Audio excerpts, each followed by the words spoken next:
Dhami cabinet विस्तार हो या फिर केंद्रीय मंत्रियों का उत्तराखंड दौरा हो, हर बार सीएम धामी को लेकर दिए गए बयान और उनके काम की तारीफ ये बताता है कि धामी इज द बॉस। सियासी गलियारों में समय समय पर नेतृत्व परिवर्तन की बातें उठती रही, लेकिन केंद्र के फैसले ने यह साफ कर दिया कि 2027 का चुनाव सीएम धामी के चेहरे पर ही लड़ा जाएगा। देखिए रिपोर्ट। केंद्र और राज्य की पहली पसंद बने धामी।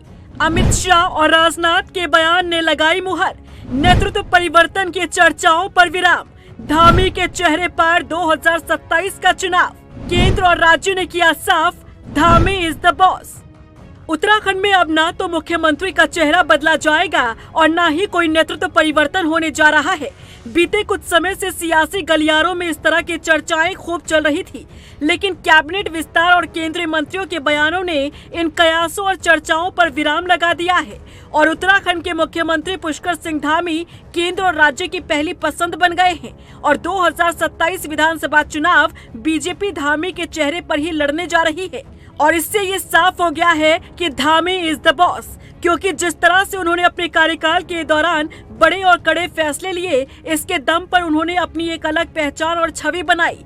यही कारण है कि जब जब केंद्रीय मंत्री का उत्तराखंड दौरा होता है, तब तब सीएम धामी की पीठ थपथपाई जाती है। अब हरिद्वार में अमित शाह की जनसभा हो या फिर हल्द्वानी में राजनाथ सिंह का कार्यक्रम, दोनों ही मंत्रियों ने अपने अंदाज में सीएम धामी की जमकर तारीफ की। सीएम धामी को धाकड़ धामी नाम देने वाले राजनाथ सिंह ने अब धुरंधर धामी नाम देकर ये बता दिया है कि 2027 में वो छक्का लगाने के लिए तैयार है। उत्तराखंड की राजनीति का इतिहास ये कहता है कि कार्यकाल के अंतिम चरण में खासकर चुनाव से पहले नेतृत्व परिवर्तन लगभग तय होता है। मुख्यमंत्री पुष्कर सिंह धामी वाली सरकार में इस बार तस्वीर कुछ अलग नजर आ रही है। धामी सरकार ने मंत्रिमंडल विस्तार के जरिए ये साफ संकेत दे दिया है कि परंपरागत राजनीतिक धारणाओं से अलग चलते हुए स्थिरता को वो प्राथमिकता दे रही है।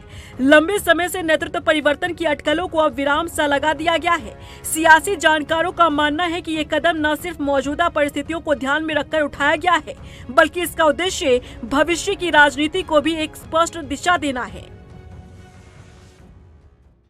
देखिए, आदरणीय पुष्कर सिंह धामी जी ने इस उत्तराखंड में बहुत बेहतरीन काम किया है। हम उनके काम से जहां गौरवान्वित हैं, वहां पर ऐतिहासिक निर्णय भी उन्होंने लिए हैं और हम 4 साल बेमिसाल के रूप में हम देखते हैं कि उन्होंने इस उत्तराखंड में जहां एक और अल्पकालीन योजनाएं जिससे कि जनता को तात्कालिक लाभ मिल सके, वो योजना बनाई है, वही दूसरी ओर दीर्घकालीन योजनाओं के माध्यम से हमारा आने वाले 20-25 साल में कैसा उत्तराखंड हो, उसकी भी एक रोड मैप उन्होंने बनाया है, एक प्लान उन्होंने उसमें बनाया है और अनेकों निर्णय जो उनके लिए गए हैं, उसके आधार पर हम कह सकते हैं कि आने वाले समय में भी उत्तराखंड जो है संपूर्ण देश भर में एक अग्रणी राज्य की श्रेणी में शुमार होगा। निश्चित रूप से अगर व्यक्ति इस प्रकार का काम करता है तो उनको उनके नेतृत्व में ही चुनाव हो और पार्टी जीते, ही हमारा लक्ष्य होगा।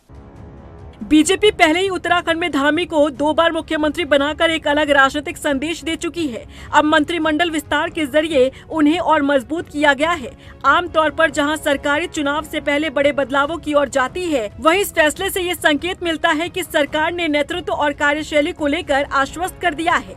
ये विस्तार दर्शाता है कि सरकार बदलाव की बजाय निरंतरता में विश्वास जताती है। केंद्र सरकार भी अब राज्य सरकार के अब तक के कामकाज को ही आगे बढ़ाने की रणनीति पर काम कर रही है और केंद्र ने इसी के साथ ये साफ संदेश भी दे दिया है कि सीएम धामी उनकी पहली पसंद बन चुकी है।